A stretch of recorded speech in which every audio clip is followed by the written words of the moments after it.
여러분들은 슬프다는 느낌이 드는 힙합 음악 좋아하시나요? 우선 저는 좋아합니다. 슬픈 정서를 담고 있는 음악에는 공감하기도 쉽고 심지어 그 음악이 한국어일 경우 가사가 직접적으로 와닿아 더욱 좋죠. 한국에도 슬픈 느낌이 잘 살아있는 힙합 앨범이 여러 개 있습니다. 하지만 저는 이 작품보다는 더 슬픈 앨범을 아직 못 들어본 것 같습니다. 바로 타블로의 10곳이라는 작품입니다. 오늘은 이 10곳이라는 앨범에 대해서 한번 이야기해 볼게요. 대놓고 슬픈 앨범 10곳 리뷰 바로 시작해보죠. 타블로는 여러분들이 한 번쯤은 들어보셨을 에픽하이라는 그룹의 리더입니다. 타블로라는 래퍼는 한국에서 랩을 제일 잘한다고 해도 무방한 래퍼들의 래퍼이고 그의 그룹 에픽하이는 바듀, 리쌍과 같은 그룹들과 함께 힙합 음악의 전성기를 주도했습니다. 그렇지만 타블로라는 남자의 삶은 평탄치 않았습니다. 바로 가만히 있던 그를 덮친 학력 위조 누명 사건 때문입니다. 간단히 요약해드리겠습니다. 타블로는 타지뇨라는 네이버 카페 집단에게 근거가 부족한 마녀 사냥을 당했습니다. 스탠퍼드 대학교에서 3.5년 만에 석사 과정을 딴 그가 학력 위조를 한 것이 아니냐며 특정 사람들이 그를 몰아세운 것이죠. 하지만 이것은 근거가 부족한 마녀 사냥에 불과했고 결국 타블로는 무명을 벗어나는 데 성공했습니다. 저는 이 사건을 이렇게 간결하게 요약했지만요. 이건 절대 가벼운 사건이 아니었습니다.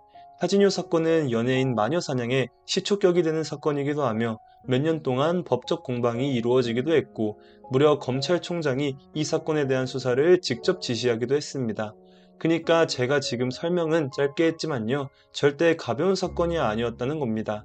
이 사건을 겪은 타블로는 역시 아주 큰 상처를 받았겠죠. 그리고 그 도중에 나온 결과물이 바로 오늘 소개해드릴 이 10곳이라는 작품입니다. 그가 겪었던 일을 고스란히 드러내듯 이 10곳이라는 앨범에는 슬픔이라는 감정이 아주 잘 드러나 있습니다. 첫 번째로 프로듀싱적으로 그렇습니다.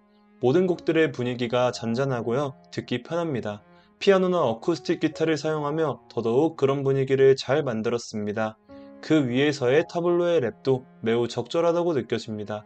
차분한 분위기에 맞춰 타블로도 아주 절제된 랩을 뱉죠. 랩을 들어보시면 그의 호흡이 매우 잘 가다듬어져 있다는 것이 느껴질 겁니다. 이 앨범을 보면 또 하나 눈에 띄는 것이 있죠. 바로 꽤나 많은 아티스트들과의 콜라보입니다. 근데 잘 살펴보시면 그들은 다들 하나같이 보컬 아티스트입니다. 그리고 타블로는 그들에게 주로 곡의 훅을 맡겼죠. 그래서 이 앨범의 수록곡들은 다 훅이 멜로디컬하고 듣기 좋습니다. 한국적인 정서와 잘 맞는다고 해야 할까요? 많은 한국 대중들이 발라드를 좋아하잖아요. 훅들이 다 그런 느낌이 납니다. 문턱은 넘어서면 어지러워 내게 편한 나의 경계선이어서 심장만 어지럽혀 치워둔 쓸모없는 감정은 먼지 덮여 한 일은 내 다가오는 거대한 슬픔에 부딪히기 전에 가슴을 찢던 그 기억이 달력을 찍고 한 해처럼 저물어가 너를 잊고 사는 척하기도 해 아직도 내 세상은 변함없어 또 이 10곳은 파트 1, 파트 2로 나눠져 있습니다.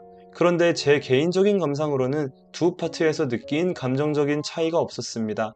그래서 그냥 두 파트를 이어서 쭉 들어보시는 것을 추천드립니다. 굳이 파트 1과 2를 구분해서 들으실 필요는 없을 것 같습니다. 이 앨범에는 골수 힙합 팬이 아니더라도 다 편하게 감상할 수 있을 만한 곡들이 많습니다. 이것이 꽤나 큰 장점이라고 생각하는 게 타블로라는 거물급 아티스트가 대중들과 매니아들의 선호도 사이를 잘 짚어준 것 같기 때문입니다. 그래서 본작은 대중들과 매니아들을 이어주는 중요한 역할도 수행하고 있습니다. 10곳은 이렇게 나름대로의 대중성을 챙겼습니다. 하지만 그렇다고 해서 이 10곳이라는 앨범이 아주 대중적이거나 힙합과는 거리가 많이 있는 앨범은 아닙니다. 10곳은 언뜻 보면 꽤 접근하기 쉬워 보이지만 꼭 그렇지만도 않습니다. 10곳 파트 1의 4번 트랙 같은 경우는 미니멀한 구성에서도 드럼이 아주 강조되어 있어서 약간의 거부감이 있을 수도 있습니다. 힙합스러운 스크래칭도 들어가 있고요. 또 파트 2의 3번 트랙도 절대 쉬운 트랙이라고 부를 수는 없죠. 세상은 그물인데 Swim, swim, swim away 내 꿈이 그대 안에서 그래서 이 작품은 적당히 밸런스가 잘 잡혀져 있습니다. 또 아까 후기 대중적이라고 언급했던 부분 때문에 본작은 타블로의 솔로 앨범이지만 에픽하이의 색깔이 어느 정도 보이기도 했습니다. 하지만 이 열꽃이라는 작품은 에픽하이의 음악들과 강하게 구분됩니다. 바로 가사로 말입니다. 역시 그가 겪었던 일들을 토대로 이루어진 가사들이 분명 눈에 띕니다. 에픽하이 음악에서 자주 등장했던 사랑 노래들과는 거리가 있습니다. 우선 그냥 매우 솔직하다는 것이 특징입니다. 타블로는 이 앨범에서만큼은 아주 솔직합니다. 그는 감정을 직접적으로 드러내기 일쑤며 이러한 가사들은 독백처럼 느껴져 마치 그의 차가운 가슴 속으로 뛰어들어가는 것 같습니다. 그렇다고 직접적인 표현법들로만 구성된 것은 아니었습니다. 여러 트랙에서 사용된 비유적인 표현 방식도 꽤나 눈에 띕니다. 이것을 보면 타블로는 온갖 수단을 동원해서 그의 내면 속 감정과 마주하고 있음을 느낄 수 있습니다. 그는 타인에 대한 시선을 두려워하지만 이따금 다시 일어날 희망을 품기도 하고 또 다시 두려움을 갖기도 합니다.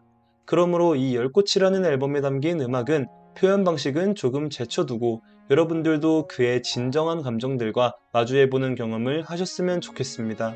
제가 처음부터 설명했듯 본작은 제가 느끼기로도 손에 꼽을 정도로 무서울 정도로 슬픈 앨범입니다. 제가 그것을 느꼈던 것은 이 작품의 창작자가 그만큼 아팠기 때문이라고 생각합니다. 그렇기에 여러분들도 그 슬픈 감정을 청자마저 우울의 늪으로 끌고 가는 그 심연을 한번 느껴보셨으면 좋겠습니다. 마지막으로 여러분들은 열꽃이라는 단어를 들었을 때 바로 무엇이 떠오르시나요? 열꽃은 유아들에게 주로 나타나는 피부 질환을 뜻합니다. 하지만 저는 이 앨범을 감상하고 난 뒤 열꽃이라는 단어가 아름답게 느껴졌습니다. 그 후로 열꽃이라는 단어는 저에게 무언가 뜨겁고 따뜻한 느낌을 주더라고요. 타블로에게 열꽃이란 그의 몸에 고통을 안겨준 일들을 의미할지도 모르겠습니다. 하지만 결국 이 작품과 타블로 자신은 그 고통의 시간들이 선사해준 선물일지도 모르겠습니다. 그가 겪었던 고통의 순간들이 현재에는 마치 꽃을 피워낸 것처럼 말이죠. 이리하여 이 열꽃이라는 작품은 이토록 슬프고도 아름다운 작품으로 남아있는 것 같습니다.